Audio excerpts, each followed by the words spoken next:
पास जड़ देख रहे हैं, ये रूट, ये बढ़ी हुई तिल्ली या इनलार्ज स्प्लीन को बहुत जल्दी से ठीक कर देती है। चाहे कितनी भी खराब स्प्लीन हो गई हो या सूजन आ गई हो, आपको खाना बिल्कुल भी नहीं पचता है, या आपकी इम्यूनिटी पावर कम हो गई हो, खून बनना कम हो गया हो, तो भी आप इस जड़ का इस्तेमाल कर सकते हैं। ये स्प्लीन के लिए रामबाण औषधि होती है।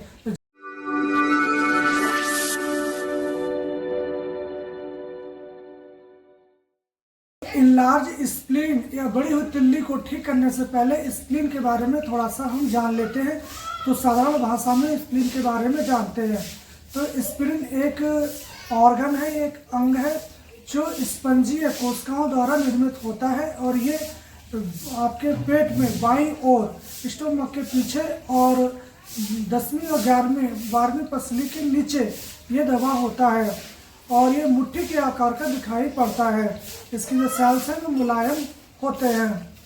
तो इस प्रकार ये बॉडी के बाईं ओर होता है, और इस स्प्लीन या तिल्ली जिसको कहते हैं, इसके कार्य शरीर में क्या होते हैं? तो ये शरीर में खून को नियंत्रण करने का काम करता है, खून को प्यूरिफाई करने का काम करता है, और ये रेड ब्लड सेल्स और वाइट ब्लड सेल्स को जो पुरानी है उनको तोड़ने का और नई बनाने का भी काम करता है। इसलिए इस स्प्लीन को या तिल्ली को रेड ब्लड सेल्स का मुर्दा घर भी बोला जाता है। ये शरीर की रोग प्रतिरोध क्षमता को ठीक करने के लिए भी उपयोग में आता है, और ये शरीर में जो रक्त कोशिकाएं हैं उसको नियंत्रण करने के लिए भी स्प्लीन का कार्य करता है। तो स्प्लीन इस प्रकार कार्य करता है। यह शरीर का एक महत्वपूर्ण अंग है। अगर आपके शरीर में कभी बुखार आता है या कैंसर है या कोई अन्य बीमारी है, तो आपके स्प्लीन में सूजन आ जाती है। अगर लीवर आपका फैटी है, SGOT-PT बढ़ा है, तो भी आपके स्प्लीन में सूजन आ जाती है।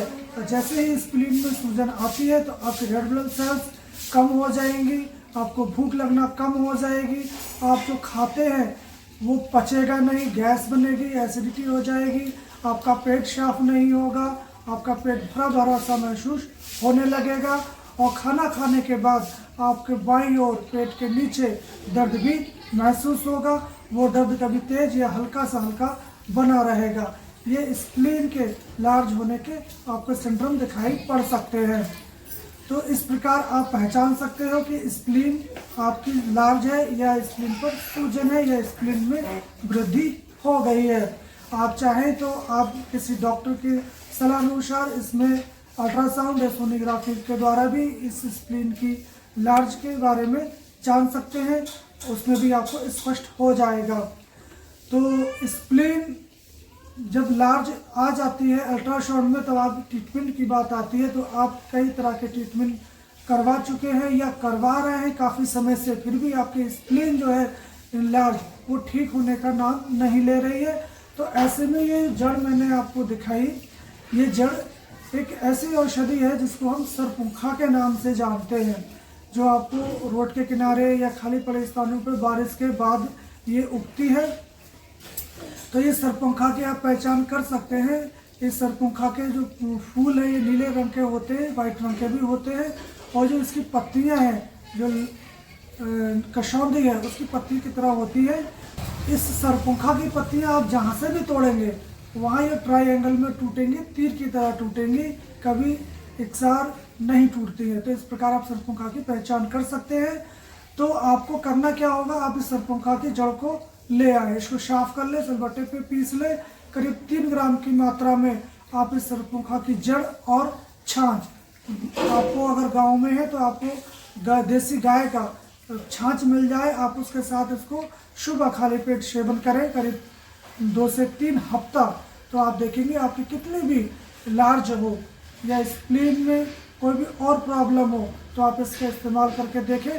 साथ में ये लीवर पे भी इफेक्ट डालती है, या SGOT-PT या लीवर पे जो सूजन है उसको भी नियंत्रण करने के लिए इस सरपुंखा की जड़ का यूज किया जाता है।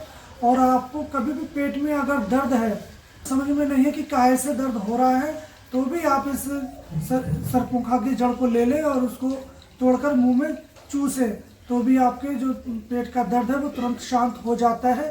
ये पेट दर्द के लिए भी बहुत रामबाण औषधि है। तो जैसे ही आप इसका इस्तेमाल करेंगे तो आपको भूख भी अच्छे से लगने लगेगी और पेट का जो दर्द है वो पहले ही डोज में ठीक हो जाता है। तो इस प्रकार आप सरपंखा का यूज कर सकते हैं। दूसरी जो वनस्पति है जो स्प्लीन के लिए बहुत ही अच्छी है, और ये जो वनस्पति है जिसको हम चिचिटा औंगा या इसकी बैक्टीरियल नाम जो है अजीथंथ एक्सप्रा है। इस वनस्पति को भारतवर्ष में सभी लोग जानते हैं और ये हर जगह पाई जाती है। तो इस वनस्पति की जड़ को आप ले लें, इसकी 6 ग्राम की मात्रा में आप इस जड़ को पीस लें और इसमें छाछ के साथ इसको सेवन करवाएं करीब 41 दिन। 41 दिन पूरे होने से पहले ही आपकी बढ़ी हुई स्प्लीन ठीक हो जाएगी। जितने भी स्प्लीन से रिलेटेड बीमारियां हैं वो भी ठीक हो जाती हैं। तो इस चिचिटा का भी आप उपयोग करके देख सकते हैं। तो इस प्रकार आप ये 2 औषधियाँ हैं, 2 में से किसी एक औषधि का आप प्रयोग करके देखें। आपकी लार्ज स्प्लीन या स्प्लीन पर सूजन, जिसको हम तिल्ली बोलते हैं, उसकी सूजन 100% ठीक हो जाती है। और जब तक ये मेडिसिन या जो जड़ी बूटियाँ जब तक चले तब तक आप तला भुना, घनिष्ठ भोजन, नमक मिर्च इनका आप विशेष परहेज रखें। चाय, इन चीज़ों का आप विशेष परहेज रखें तो आप बहुत जल्दी ठीक हो जाएंगे।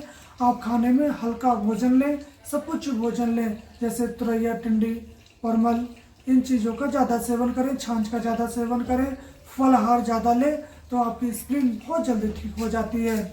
दोस्तों, ये जो जड़ी बूटियाँ हैं ये बहुत चमत्कारी फ़ायदा दिखलाती है, बहुत जल्दी ठीक करती हैं, बशर्ते इनका यूज करना आपको सही तरह से आता हो। तो आप इस स्प्लीन जैसी बीमारी में जो आप लोग बहुत सारा पैसा लगाते हैं फिर भी ठीक नहीं होती है, तो इन साधारण से दिखने वाली जो जड़ी बूटियाँ हैं उनसे ठीक हो जाती हैं। तो अगर आपको स्प्लीन के साथ अदर कोई प्रॉब्लम है, लीवर कोई डिसीज है, किडनी डिसीज है, तो आप अपने आसपास के जो वैद्य हैं या जो डॉक्टर हैं उनसे आप कंसल्ट करके इस वनस्पति का यूज कर सकते हैं। वैसे इन दोनों वनस्पतियों का कोई भी साइड इफेक्ट नहीं है, ये निरापद है, आप चाहें तो कभी भी इसका यूज कर सकते हैं। तो आप समझ गए होंगे कि स्प्लीन क्या है, स्प्लीन लार्ज होने पे आपको कैसे लक्षण दिखाई देंगे और इसको कैसे आप घर पे ठीक कर सकते हैं। ये सारे आपके जो क्वेश्चन है, डाउट है, क्लियर हो चुके होंगे। तो आप इस वीडियो को अपने दोस्त या मित्रों को जरूर शेयर करें ताकि स्प्लीन जैसी बीमारी में इसका यूज कर सकें। तो हम कल फिर मिलेंगे एक नई औषधीय जानकारी के साथ। तब तक आप स्वस्थ रहें, मस्त रहें। जय हिंद।